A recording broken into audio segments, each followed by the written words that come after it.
As you can see, the problem with long queue times has swapped from teen to monster, but this is pretty normal given there's a brand new monster in the game. Just ask Dead by Daylight players what happens to their queues anytime a new killer gets added. It's pretty much the same thing. So what about the rest of VHS, aka Video Horror Society? Well, if you're like me, you're really tired of watching new asymmetrical games pop up and then promptly die, and for a while it looked like VHS was heading down that exact same road. I myself became rather disillusioned and fairly angry at one point when it just seemed like they were constantly saying soon, constantly dropping just teasers, no content, all while teen players had to suffer for months with 10 to 20 minute queue times. It didn't look good, and the player base was finally starting to drop, but at the crucial point of no return, when the player base was shrinking to that danger level of 500 peak concurrent players, they did get their new monster out.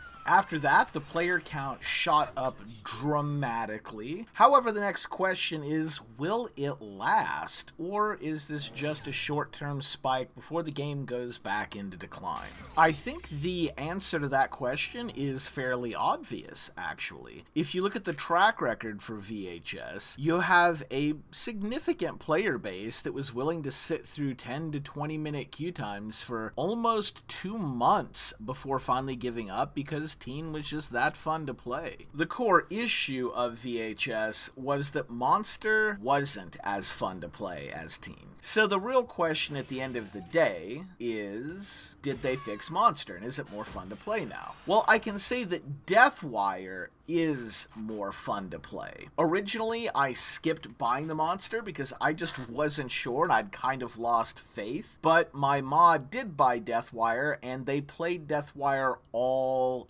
day long because they were just addicted to the monster and were having that much fun. I watched them play several games, enjoyed watching the gameplay, and noted that Deathwire looked really fun, so I eventually decided to buy Deathwire as well. My final verdict, I believe it is stabilized and will continue to remain stable. I myself am going to pick the game back up, and I expect others will do the same. Thanks for watching, and we'll see you next time. Win rate 100%.